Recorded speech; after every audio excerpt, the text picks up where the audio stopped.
38-year-old mother of two, Cristina Martinez, enters a shocking no-contest plea to a third-degree felony drug charge. But the real drama begins when the judge uncovers a devastating lie about her addiction, leading to a tense and emotional confrontation about motherhood, meth use, and whether she'll spend the holidays in jail or with her family. This is the moment her entire future hung in the balance.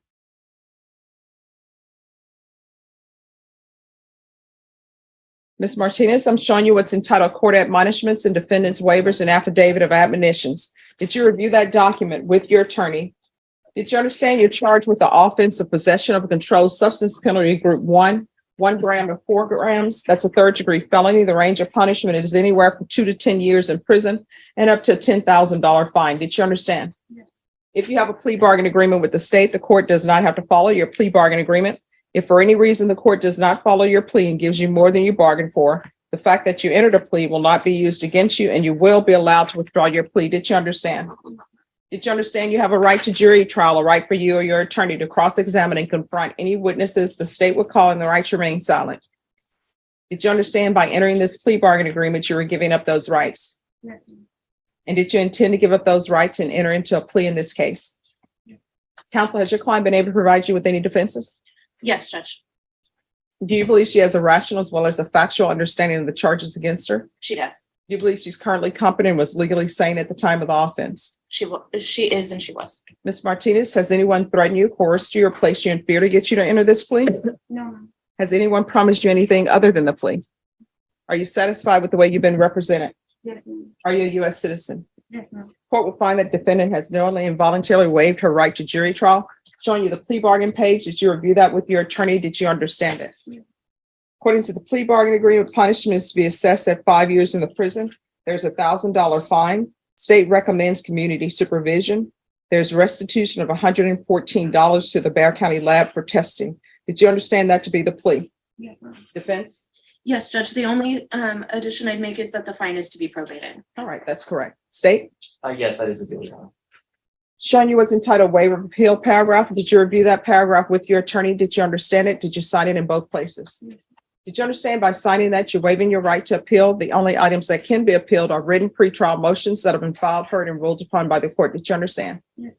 Counsel, are there been any such motions? None, Judge. Next, I'm showing you outside the plea bargain agreement. State is requesting that your community supervision be for a term of 5 years. There be a TAP evaluation, 150 hours of community service restitution, and a drug court referral. Did you understand those were recommendations by the state and the court does not have to follow those recommendations? Then to the offense as charged in count 1, how do you plead? Guilty, not guilty, or no contest? No contest. State, any evidence? State offers Exhibit 1 and all attachments. No objections. Ms. Martinez, I'm showing you what's entitled wavering consent to stipulation of testimony and stipulations. Did you review that document with your attorney? Did you understand it? Did you sign it in all the appropriate places? Yes. Again, did you understand you have a right to jury trial, the right for you or your attorney to cross-examine and confront any witnesses the state will call and the right to remain silent? Yes. Did you understand that today the state will be presenting evidence in the form of witnesses' statements and police reports, but most importantly, there will be no live testimony? Did you understand? Yes. Court will find that defendant has knowingly and voluntarily waived and consented to stipulation of testimony and stipulations. Court will accept into evidence states exhibits 1 and attachments and review the same. All right, after reviewing states exhibits 1 and attachments, the court will find there's sufficient evidence to find you guilty, and the court will find you guilty. Are you proceeding with sentencing? Yes, Judge. We waive PSI. All right, anything you wish to say on behalf of your client? No, just that she's committed to doing well and wants to do well on her probation. All right, do you have any children? Yes, ma'am, I do. How many? 2, What are their ages? 22 and 17. And where's your 17-year-old? She's at home Who's with with your my son? son. With who? With my son. And there's no other adult in the house? No, with them. All right, when's the last time you were employed?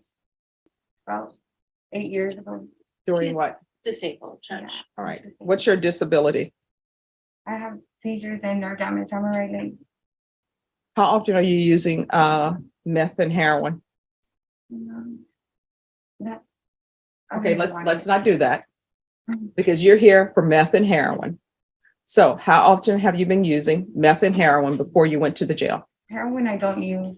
Meth, I would use it like here and there. This is not a here and there meth use. Because I've read the police report. I read it's here and there. So you're getting in a strange car with a guy you don't know, just taking a ride from him, and he just happens to have heroin, and you just happen to have meth. I don't know anybody who's not under the influence, who's accepting strange rides from people unless they're children. How old are you? I'm 38. So you're 38. So you're not accepting rides from complete strangers, which is what you told them in the police report, that you didn't even know the driver. You were just accepting a ride. Who does that? So when the police arrested you, how often were you using meth? I was grandma day. Grandma day. So why were you just not honest with me about that? Why are you pretending like you don't have a drug problem? Everybody on this planet has something that they're working through. We all hoped that whatever is not what we want it to be in our life, that we're working to improve that and improve who we are. I mean, you've already pled to a drug case. I've read the police report. So you're not sober, you're using drugs.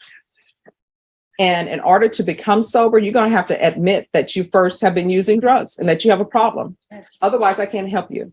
Otherwise, maybe you should just go to prison. So you just want to go to prison and do your time? No, Judge, I think she might have been confused. There was quite a bit of time from the arrest that she was out on bond until today, and her rearrest on the FTA. I don't think she was confused. I think she is trying to pretend like she doesn't have a drug problem, but it's obvious you do.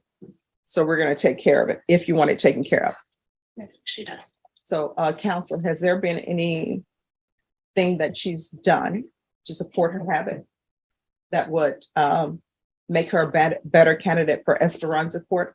Because felony drug court, they have a waiting list. I'm not aware of anything You want to ask her? recently. In the past is fine. If it's something she's done in the past, that's good. I know we spoke to pretrial about potential. She talked to pretrial about potential just substance abuse treatment and stuff. Well, what I'm saying is there's a certain requirements for Esperanza Court. Do you want to speak to her and see if she meets the requirements of Esperanza Court? At this time, I'm not aware of any, Judge. Okay. All right. This is what the court is going to do. The court is going to sentence you to 5 years in the prison, suspended and probated in prison. Suspended and probated for 5 years. There's $1,000 fine, probated. There's going to be a referral to felony drug court. That'll be the first referral. Then it will be Esperanza Court. That will be the second referral. I'm going to want a TAP evaluation while in custody. Can that happen before the holidays, Judge? I would like to see her out for the holidays. It's not going to happen before the holidays. It's whatever they have available. They'll do it as quickly as they can. So that TAP evaluation is to take place while in custody. It's to follow TAP recommendations. Judge, is there any way we can have an appointment for that? I just would hate, since we are granting her probation and saying that she is a candidate to be out, that she doesn't get to spend the holidays with her family. My fear for your client, Ms. Martinez, because she's been dishonest to the court, is that she's going to use. And here's the thing, be it heroin, be it meth, that could be the last time she uses. The drug test every single day I will. No. So that'll be TAP evaluation while in custody, follow the TAP recommendations. There should be regular reporting by Zoom or in person. I'm going to want field visits upon release. And that'll be 2 times per month. And probation, if you wish to make one of those field visits for reporting, that can count for reporting. We're going to do the UA hotline until further notice upon release.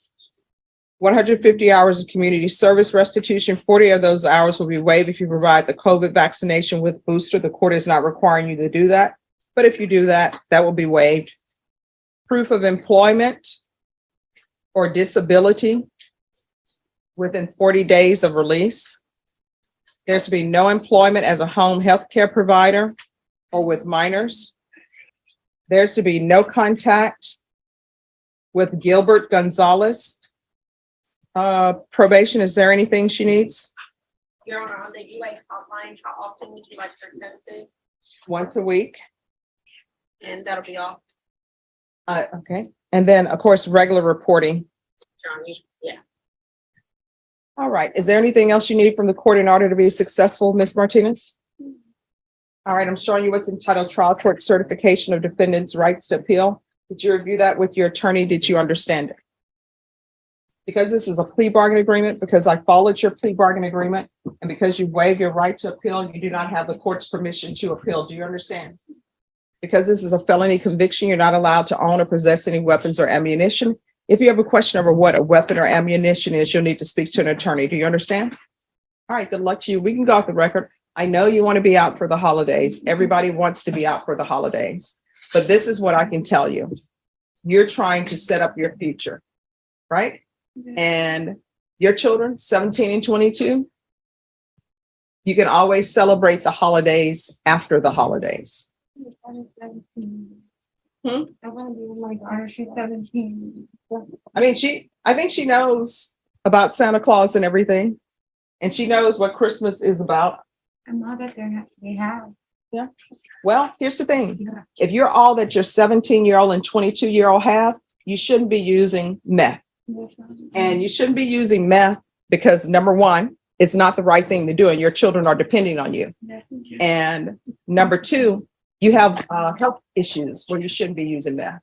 And let me ask you this question. If you hired me as a babysitter for your 17-year-old and 22-year-old, just to be there, because sometimes you want an adult in the house, right? To look after them, to make sure everything goes well, right? And let's say your attorney recommends me to do that, and you check all of my references, they're great. And your children say, yeah, we like Stephanie. Let her come by whenever you can't be here to make sure everything is running well. And you decide to hire me. And as I'm leaving, I tell you, I probably should let you know, I do a gram of meth a day. Would you still want me looking after your 17 and 22-year-old? No. That's the position you're in. You are that babysitter who's doing great with the children. And then I'm going to hire you. And then you turn around and tell me I've been using a gram of meth a day. That's not good for your children. You understand? Yes. And honestly, I don't know what would happen if I would release you. You may end up using, and that may end up being a bad batch, and you may end up overdosing. Then what kind of holiday would that be for your children? Okay. All right. Good luck to you. Judge, I just want to ask one more time if you'll reconsider. I just think that there was confusion with the time of the offense versus today, which has been quite a bit of time. To be successful on this probation and to trust in the process, I think that giving her the time out and allowing her to decide to do well and show this court that she can do well, and she's willing to do daily UAs. I don't think she was trying to be dishonest with this court at all. I do think she just didn't understand and the difference between then and now.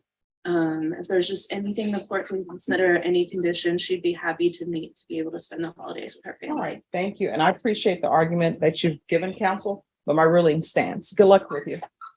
May I be excused? Yes.